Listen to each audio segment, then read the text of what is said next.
বুঝে নেব। মসজিদ কেড়ে নেবে, মাদ্রাসা কেড়ে নেবে, মক্তব কেড়ে নেবে, খানকা কেড়ে নেবে, কোরআনের উপরে আইন চালাতে যাবে, একটার পর একটা আইন প্রয়োগ করবে।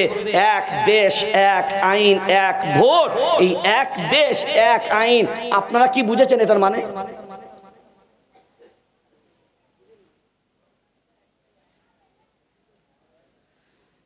এক দেশ এক আইন, তাহলে এক দেশ এক আইন যদি হয়, আপনার ধর্মের মসজিদে একটা উপাসনা আপনি করেন, কথা বলে না, আপনি আপনার সিস্টেম অনুযায়ী করেন না অন্য ধর্মের সিস্টেম অনুযায়ী? জোরে বলেন। আপনার ধর্মের সিস্টেম অনুযায়ী, এটা হলো ইসলামিক ল অনুযায়ী। হিন্দু ল আছে, খ্রিস্টীয় ল আছে, বুদ্ধ ল আছে, এমনি এটাও হলো মুসলিম ল, মানে ইসলামিক বিধান অনুযায়ী। এক দেশ এক আইন, ইসলামের আলাদা কোনো বিধান চলবে? জোরসে বলো না। এরপরে আগিয়ে যান, বিয়ে শাদী আপনার পড়ানো হয়, ইসলামিক আইন একটা আছে, জোরে বলেন, সেটা কি? শাখা আর সিঁদুর, কথা বলে না। তাহলে এক দেশ এক আইন যখন হবে, ইমাম সাহেব খুতবা পড়বে না, ইজাব কবুল হবে না, 7 পাকে ঘোরা লাগবে, কথা বলেন। এক দেশ এক আইন। এরপর আসেন সব থেকে মজার বিষয়, যেটা আপনাদের এই গ্রামে কবরস্থান আছে, আছে, প্রত্যেকটা গ্রামে কবরস্থান পাওয়া যাবে, বিঘের উপরে বিঘে, আছে না নাই? কোথাও 5 কাঠা, কোথাও 10 কাঠা, কোথাও 1 বিঘে, কোথাও 2 বিঘে। এখন বলেন, এই যে কবরস্থানগুলো বিঘে বিঘে জায়গা লাগছে, মানুষকে পোড়াতে গেলে কয় বিঘে জায়গা লাগবে? কথা বলে না, জায়গা লাগবে। একটা জায়গায় বলেন লক্ষ লক্ষ মানুষকে পোড়ানো যাবে না? জোরে বলেন, যাবে। লক্ষ লক্ষ মানুষকে যদি একটা জায়গায় পোড়ানো যায়, তারা বলবে এত জায়গা বেকার দেবার প্রয়োজন নয়। ওই মরা লাশগুলোকে রাখার জন্য বিঘে বিঘে জায়গা দখল করা যাবে না, ওই জায়গাগুলো অন্য কোনো কনস্ট্রাকশন কাজ করা যাবে। বরঞ্চ একটা কাজ করো, এক দেশ এক আইন, একটা জায়গায় লাশ রাখো, পুড়িয়ে দাও, ছাই হয়ে যাবে, পানি ঢেলে দাও, আর কোনো জায়গায় লাগবে না, এক দেশ।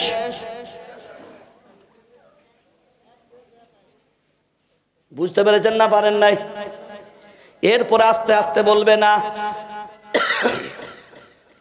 মাদ্রাসাগুলোতে এখনই বলবে না, পরবর্তী সময় আর বেশি দেরিও লাগবে না, সব স্কুল কলেজ বিশ্ববিদ্যালয় মাদ্রাসাগুলোতে সব একই সিলেবাস অনুযায়ী পড়া দিতে হবে। আমরা যে সিলেবাস দিব সেই সিলেবাস অনুযায়ী পড়বে, নিজের মতো মন চাহি করে পড়াশোনা করাতে পারবে না। ওই জন্য এখন থেকে আইন শুরু করে দিয়েছে, সব মাদ্রাসায় সিসি ক্যামেরা লাগাও, আর সেখানকার সিসি ক্যামেরাগুলো আমাদের তত্ত্বাবধানে চলবে। প্রত্যেকটা মাদ্রাসা আমাদের নখদর্পণে নাও, সব আমাদের তত্ত্বাবধানে চলবে। এইটা যদি ভারতবর্ষের মানুষ মুখ বুজে যদি সহ্য করে, আর এই যে এক দেশ এক ভোট, এক দেশ এক আইন, এইটা নিয়ে আসছে কোন সময়, খুব ভালো করে ফলো করেন, যে সময় ওয়াকফ সংশোধনী বিল নিয়ে সারা ভারতবর্ষের জমি উত্তাল, সব মুসলমানরা মাঠে নেমে গেছে। এই সময় দেখে এই মুসলমানদেরকে অন্যদিকে এদের মোমেন্টটাকে চেঞ্জ করাতে গেলে আর একটা আঝুড়া বাঁশ লাগিয়ে দাও,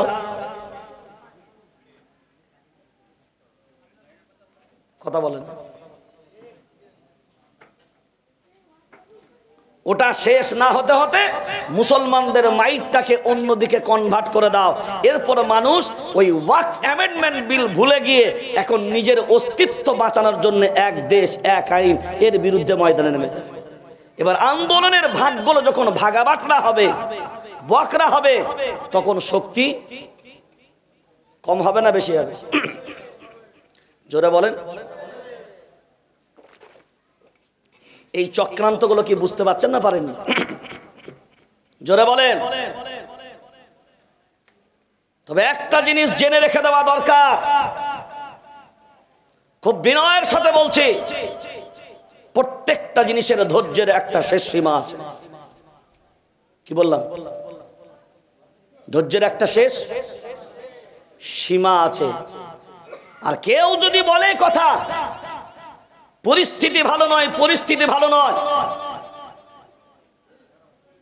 এই মুহূর্তের জন্য সবকিছু ঠান্ডা হয়ে যাও, খুব ভালো করে জানা, যা তকদিরে আছে ওইটা পরিবর্তন করার ক্ষমতা দুনিয়ার কোন মায়ের লালের আছে? কথা বলেন, আছে কোন মায়ের লালের? তো আল্লাহ ভাগ্যে যেটা রেখেছে, যদি আমার ভাগ্যে একটা চর থাকে, এই চরটা আপনি নিরাপত্তা দিয়ে আটকাতে পারবেন? যদি আমার মৃত্যু ফাঁসির কাস্টে থাকে, আপনি আমাকে নিরাপত্তা দিয়ে আটকাতে পারবেন? আরে এরা তো সে জাতি, এরা তো সে উম্মত।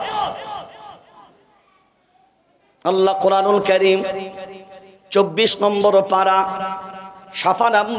সাফা নাম্বার 19, সূরার নাম সূরা হামিম সাজদা।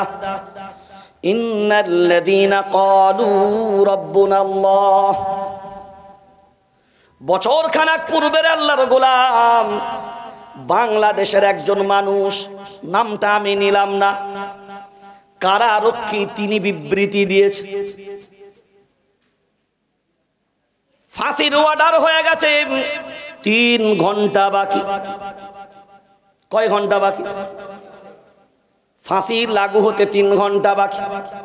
কারারক্ষী বলল আমার ডিউটি চেঞ্জ হয়ে গেল। এখন যে ডিউটিটা আমি এসে যখন হাতে নিলাম, এসে আমাকে যখন সবকিছু বুঝিয়ে দেওয়া হলো, আমি এসে বললাম স্যার 3 ঘন্টা ফাঁসির জন্য বাকি, আপনি রেডি হয়ে নেন। ওই ব্যক্তি বলছে ভাই 3 ঘন্টা বাকি, এখন অনেক টাইম। স্বাভাবিকভাবে লোকটা বলে আমি একটু ঘুমিয়ে নিই, 2 ঘন্টা ঘুমিয়ে নিই, 2 ঘন্টা পরে তুমি আমাকে একবার উঠিয়ে দিও, 1 ঘন্টা আগে আমি রেডি হয়ে নেব। আপনি চিন্তা করে দেখেন, যার ফাঁসি হবে 3 ঘন্টা পরে,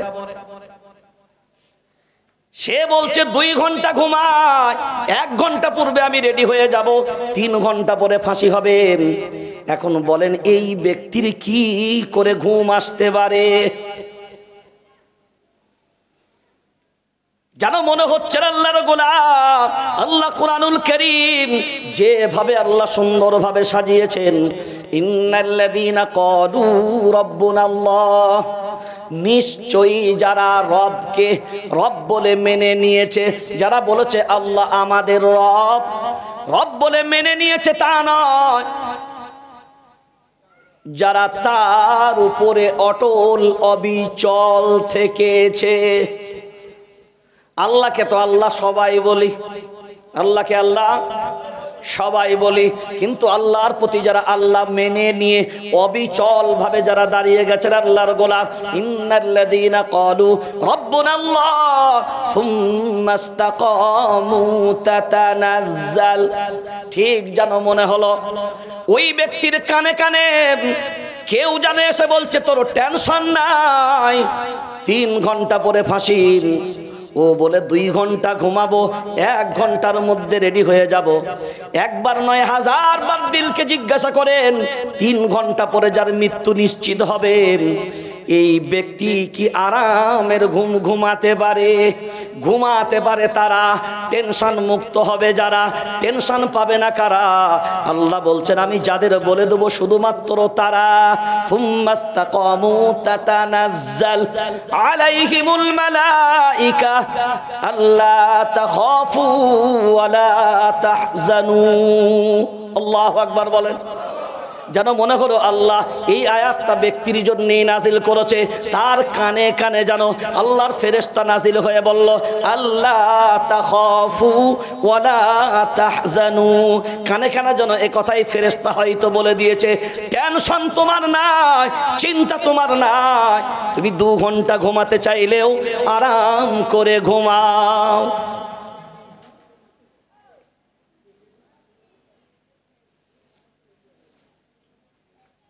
কারণ এই জন্যই তারপরের শব্দের দ্বারা আল্লাহ প্রমাণ করে দিলেন, আল্লাহর গোলাম আল্লাহ তাদের কি এ সংবাদ দেবে যারা আল্লাহকে আল্লাহ বলে মেনে নেওয়ার পরে আল্লাহর প্রতি অবিচল থাকবে, নট নরণ চরণ, সকালবেলায় আল্লাহ, সন্ধ্যাবেলায় বিল্লাহ।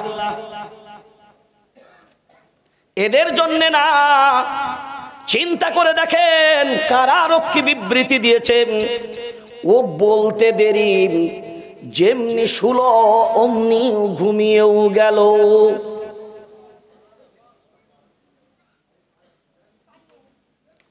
আমি অবাক হয়ে গেলাম, ওই 2 ঘন্টা আমি আমার মেমোরিকে কাজে লাগাতে পারিনি। কি করে একটা মানুষ 3 ঘন্টা পরে তার ফাঁসি, একেবারে অন্তিম সময় আরামের কিভাবে ঘুমায়? বলছে আমি অবাক হয়ে গেলাম, 2 ঘন্টা বললো ঘুমাবো, 2 ঘন্টা পরে ডাকলাম না, ওই ব্যক্তিকেই লক্ষ্য করে দেখলাম 2 ঘন্টা পরে কে যেন ওকে জাগিয়ে দিল। ওঠার সাথে সাথেই বলছে ভাই, ও কারারক্ষী ভাই, সঙ্গে সঙ্গে গিয়ে গোসল টোসল রেডি করে বলে এবার টেনশন নাই, এখন 1 ঘন্টা বাকি। গোসল টোসল করে নামাজ পড়ে একদম ফ্রেশ হয়ে এরপরে কারারক্ষীকে বলছে ভাই আমি পুরো রেডি, এরপরে কিন্তু পথ চলা যায়। আচ্ছা কি শ্বশুর বাড়ি যাচ্ছে মনে হচ্ছে নাকি? হ্যাঁ,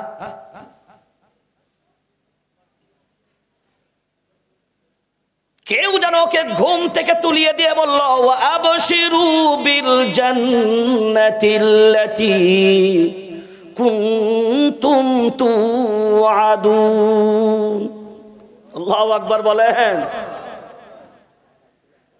তোমার তো টেনশন নাই, তোমার তো চিন্তার কোনো কারণ নাই, এসো তোমার রব তোমারই জন্যে জান্নাতের সুসংবাদ দিয়ে দিয়েছে।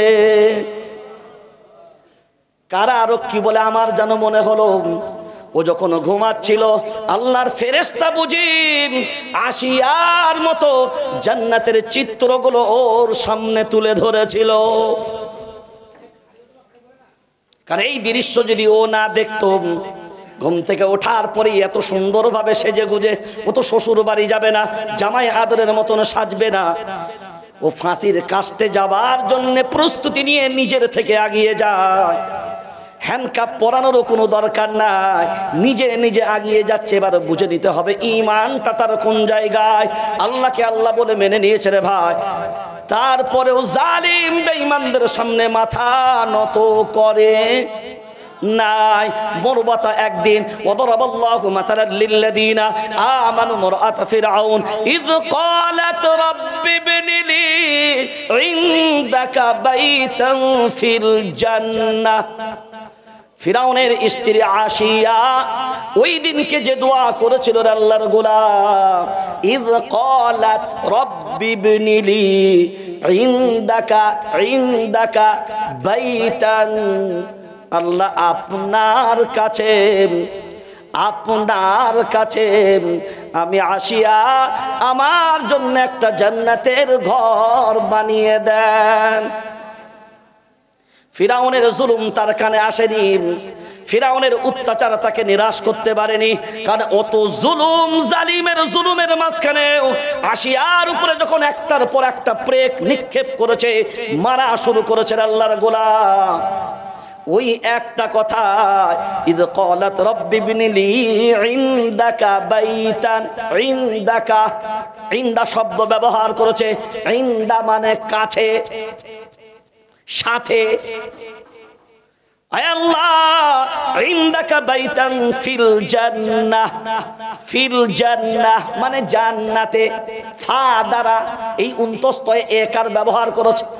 আয় আল্লাহ আপনার পাশে জান্নাতে আমি আসিয়া আমার জন্য ঘর বানিয়ে দেন। জালিমের জুলুমের উপরে দোয়া চেয়েছেন, কারণ মজলুম যখন দোয়া চায় ওই দোয়া আল্লাহ কখনো ফিরায় না রে ভাই। এরপরে বলছে আমি অবাক, ওই ব্যক্তিও যেন ফাঁসির কাছতে যাচ্ছে, ওই যে 2 ঘন্টা ঘুমালো, আল্লাহর ফেরেশতা বুঝি জান্নাতের পুরো চিত্রটাই ওর সামনে তুলে ধরেছিল। ও যখন আপন জান্নাত দেখে ফেললো, ওর জন্যই মনে হচ্ছে আয়াতটা যেন পরিচিত লাগু হচ্ছে, ওর জন্যই যেন মনে হয় আয়াতটা লাগু হয়ে গেল। আল্লাহ তাদেরকে সংবাদ দেন, ফেরেশতা তাদের কি বলেন, তোমাদের টেনশন নাই, ঘুমাও, চিন্তা নাই, কারণ আল্লাহ তোমাদের জন্য জান্নাতের ফয়সালা করে দিয়েছেন। ও জানে আমার 1 ঘন্টা ফাঁসির দড়ি আমার গলায় ঝুলতে দেরি, জান্নাত পেতে দেরি। এরাই হলো ইন্নাল্লাযীনা ক্বালু রাব্বুনাল্লাহ সুম্মা ইসতাকামু তাতানাজ্জাল। আমাদেরকেও ভাবা দরকার আল্লাহর গোলাম, যদি আমার গলায় আল্লাহ ফাঁসি যদি লিখে রাখেন, শহীদ হব না এমনি মরব? জোরে বলেন, সেই ফাঁসিটা কিসের জন্য হবে? জোরে বলেন। দুশ্মনী যদি আল্লাহর জন্য হয়, আল্লাহ বলেন আরশের ছায়ার নিচেই স্থান পাবি। আর দুশ্মনও যদি আল্লাহর জন্য হয়, আমি আল্লাহ তাও জানিয়ে দিলাম, আমার আরশের নিচেই ছায়া পাবি।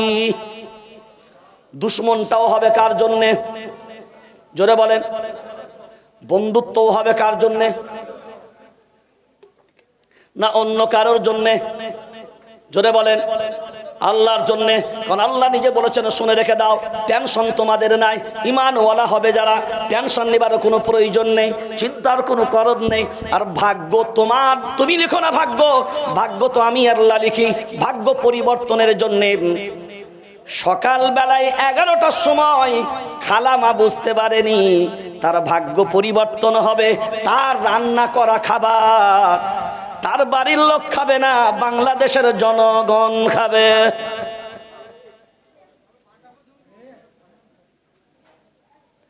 সিরিয়ার আসাদ, কেউ বলছে এখন যারা এসছে ক্ষমতায় হয়তো আমেরিকার তত্ত্বাবধানে এসছে, এখন সেটা যতদিন যাবে বুঝতে পারা যাবে। কিন্তু একটা জিনিস স্পষ্ট হয়ে গেছে, আল্লাহর গোলাম, সিরিয়ার আসাদের মতন জালিম জালিম হিটলারের পরে যদি কারোর নাম আসে, সেই নামটা কিন্তু আসাদের আসবে। 5 লক্ষ সুন্নি মুসলমানকে হত্যা করেছে। কত লক্ষ বললাম? গদি মিডিয়া কোথায়? এ নিউজগুলো নাই কেন? তার জেলখানার ভিতর যখন ছিল সব সুন্নি মুসলমান, যারা তাকে মেনে নেয়নি, তাদের অত্যাচারের স্টিম রোলার যেটা ছিল, সারা দুনিয়ার জালিমরা পর্যন্ত ভয় খেয়ে গেছে। জেলখানাগুলোর ভিতরে মেশিন ফিট করেছে, সব লোহার মেশিন। এইভাবে মানুষগুলোকে, এই টেবিল যেমন আছে, এমন একটা টেবিলের মতন থাকতো লোহার, আর উপর থেকে এরকম একটা টেবিলের মতন লোহার আসতো। এরপরে মানুষটাকে বেল দিয়ে বেঁধে দেওয়া হতো, আর উপর থেকে ওই লোহার রিমোটের দ্বারা 2টা লোহা একসাথে মানুষটাকে এমন ভাবে পিষতো, মানে চেপটে দিত। ওই মানুষটা 2টা যন্ত্র একসাথে হবার পরে ওই মানুষটা 2টা লোহার পাতের মাঝখানে এইভাবে চেপসে যেত।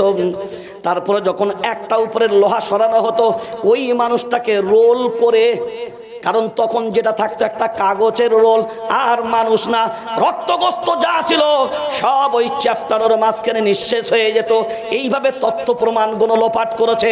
যে সমস্ত নারীরা ওই জেলে বন্দী ছিল, আসাদের নর পশু সেনাবাহিনীগুলো এত নির্মমভাবে এমন কোন নির্যাতন করেনি। সেই নির্যাতনগুলো যৌন নির্যাতন পর্যন্ত যত রকমের হয় সব রকমের করেছে। বহু বাচ্চা বিনা বাপের পিতৃ পরিচয় ছাড়া জন্ম নিয়েছে। এ জালিমও কিন্তু জানতো না 4 দিনের মধ্যে ফ্যামিলির সব কাউকে গুটিয়ে বিদেশ পাড়ি দিতে হবে। আল্লাহ ছাড় দেন, কি দেন? জোরে বলেন। ছাড় দেন, ছেড়ে দেয় না। যত ভয়ে ভয়ে চলবে তত আপনাকে ভয় দেখাবে। রাস্তায় দেখবেন কুত্তা তেড়ে আসছে আপনাকে, কে কথা বলেন না, আপনি একবার রুখে দাঁড়ান তো দেখেন, কথা বলেন না, দাঁড়াবে না, দাঁড়াবে না, থমকে। আপনি পালাচ্ছেন, ও আপনার পিছনে ছুটছে, আপনি ভীত সন্ত্রস্ত হয়ে ছুটছেন, ও আপনার পিছনে ছুটছে, একবার থমকে দাঁড়াও, ও বেটা কুত্তাও দাঁড়িয়ে যাবে। বিষধর সাপ আপনার পিছনে ছোটে, সাপ ছোটে না, আপনি ছুটবেন, ও আপনার পিছনে ছুটবে, একবার থমকে দাঁড়িয়ে যান তো, ও বেটাও থমকে দাঁড়াতে। এবার দেখবেন দাঁড়িয়ে বেটা ওখানে মাটিতেই ঠুকবে, ওর উপায় নাই। আমাদের অবস্থা সেই জায়গায়, ভয় দেখাচ্ছে, আপনি ভয় খাচ্ছেন, ভয় পালাচ্ছেন, এ মজা পাচ্ছে। দেখবেন না গ্রামে অনেক সময় দেখবেন মানুষ মানুষকে রাগায়, রাগায় না, বিভিন্ন কটু বাক্য দ্বারা রাগায়। যদিও ইসলামের বিধান অনুযায়ী ওয়ালা তানাবাজু বিল আলকাব, সূরা হুজরাতের ভিতরে আল্লাহ বলেছেন কাউকে খারাপ নাম ধরে ডাকবা না, এটা নিষেধ করেছে কোরআন। এখন দেখবেন যাকে রাগালে রাগে, তাকে রাগিয়ে মজা পাবে। আর আপনি যদি একবার মনে করেন যে যত রাগাবি রাগা, আমি রাগবো না, আর রাগাবে না, কিছুদিন পর বন্ধ করে দিবে, জোরে বলেন, কারণ ও দেখবে